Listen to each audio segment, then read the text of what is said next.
Hola, ¿qué tal? Bienvenidos a Vladimir a la Una. Hoy teníamos como invitado al ministro del Poder Popular para las Relaciones Interiores, Justicia y Paz, el general Miguel Rodríguez Torres.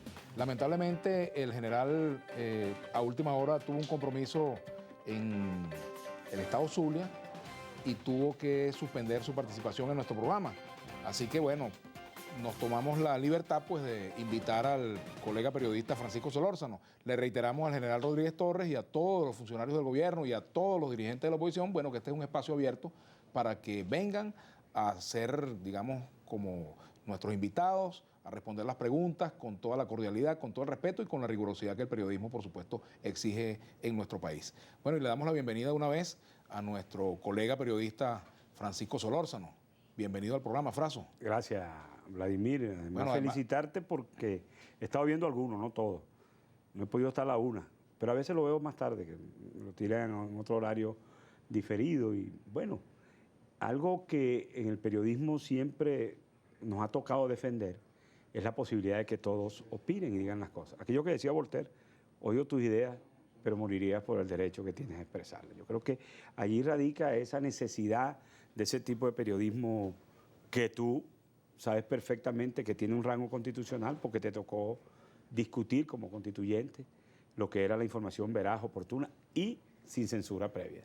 Que esa es una frase que costó bastante debate, como tú bien lo sabes como constituyente que fuiste y como fuiste nuestra punta, no de lanza, sino de guía, para decirlo así, en relación a eso de la necesidad de una información amplia, democrática y de verdad oportuna. Fraso, fíjate que uno de los puntos difíciles en la relación de los medios con el gobierno y de los periodistas con el gobierno ha sido ese, porque pareciera que el gobierno no siempre es muy abierto a la crítica. No solamente este gobierno, en general los gobiernos son hipersensibles con respecto a la crítica de la opinión pública. ¿Qué cosas cambiarías tú de la política comunicacional del gobierno? ¿Qué cosas le reconoces? ¿Qué defectos le ves? ¿Qué sugerencia le haría al presidente Maduro y ahora a la nueva ministra de Comunicación e Información, Delcy Rodríguez, ¿no? Fíjate, hay dos cosas que es que son sensibles. El humano como que es muy sensible a la crítica cuando está en el mundo político. Porque yo recuerdo que cuando la campaña en las ruedas de prensa de Capriles no dejaban entrar la gente de venezolana de televisión y conozco periodistas en Guárico agredidos y todo esto, como también sucede la sensibilidad en el sector oficial. ¿Qué creo que un gobierno debe de entender? Yo no recuerdo, hay una frase muy vieja que era el esfuerzo aquel que hacía un político no para reírse del pueblo, sino para que el pueblo no se riera de él, con la capacidad de entender que la crítica es un factor necesario. Yo creo que nosotros tenemos que entender desde el gobierno, y te lo digo yo como defensor de este proceso, no es de ahora, y mi militancia de izquierda con muchísimos años antes que existiera Chávez, y la creencia de la defensa como comunicador social.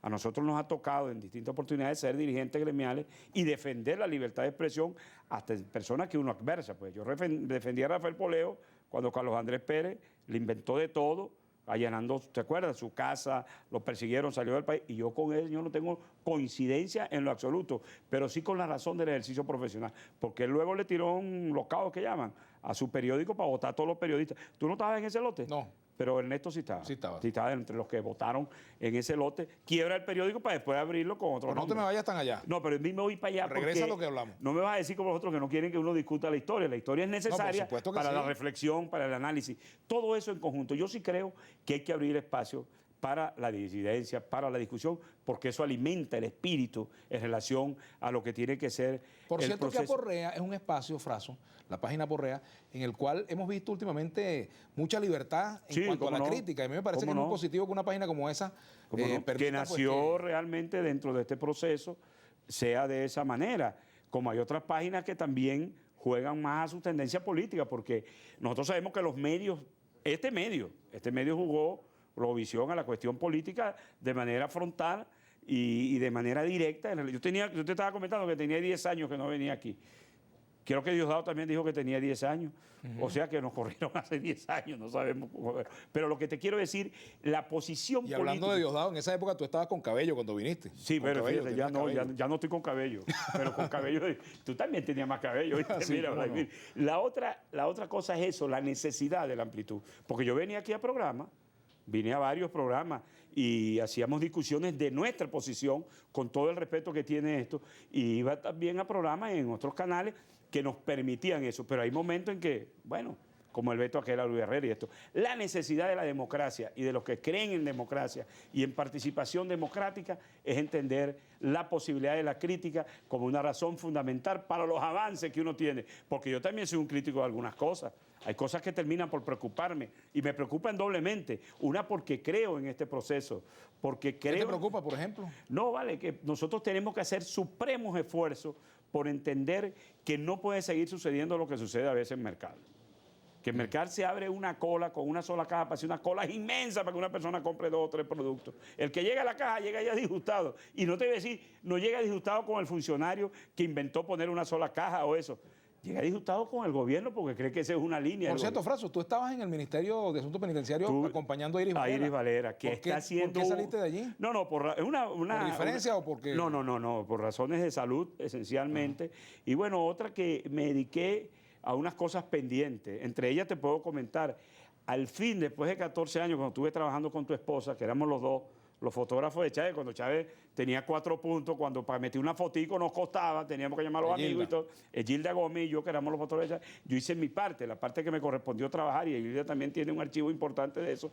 Hice un libro de Chávez, que son más de 8.000 fotogramas, llevado a 250, el compendio, el trabajo. Pero fíjate que también... Pero fíjate tú, eso, y te voy a decir, con Iris las más hermosas relaciones, en lo personal, en lo humano, y de verdad yo entiendo el sacrificio que hace esa mujer, y creo que Chávez no se equivocó en ponerla al frente de ese ministerio. ¿Cómo te cambió la vida, si es que te la cambió, el haber pasado por esa experiencia de estar en un Ministerio de Asuntos Penitenciarios, el ver las cárceles? Madrid, tú tuviste muchos años vinculado a la cuestión de la defensa de los derechos humanos. Esa situación es dura. Yo le comentaba el otro día a tu hermano, a Mario, en una entrevista, que a mí hasta el humor se me había terminado, porque uno ve a veces cómo hay injusticia de muchos presos inocentes y cómo hay muchos culpables ahí convirtiendo a esos inocentes en delincuentes potenciales, y cómo todavía existe la complicidad tanto de la Guardia Nacional como de muchos custodios en el hecho del ingreso de armas y drogas a las cárceles. ¿Por qué no descentralizarla si la Constitución manda que se descentralice, Fraso? Pero que si la descentraliza te va a pasar como lo que está pasando en Miranda. Ahí tiene descentralizado sí, es un mandato constitucional, pero ahí está una en Miranda que maneja Caprera 2, que es los infantes, y ante la huelga la situación es gravísima, conflictos internos, todo eso, las policías, ¿no? Y las nacionales y todo esto. Nosotros creo, ahorita hay más de 15 cárceles controladas por el Estado. Tú dirás, eso es muy poco. Bueno, en un año se ha avanzado bastante, se ha logrado, porque es una lucha interesante en relación a lo que allí internamente existe. Fraso, tenemos que hacer una pausa, pero al regreso yo quisiera que habláramos un poco de tus recuerdos. Vamos a detenernos allí, pero también vamos a hablar de otros temas. Con respecto al Caracazo, y vamos a mostrar algunas imágenes que tú lograste hacer con Tom Grillo y con otros reporteros gráficos, y que bueno, te llevaron a la fama porque fuiste Premio Rey de España, ¿no? Sí, Premio Rey de España, y después gané el año siguiente el Premio Nacional. Y bueno, te diría como el Rey de España, ¿por qué no te callas y regresamos a la pausa? Seguimos hablando, ya venimos.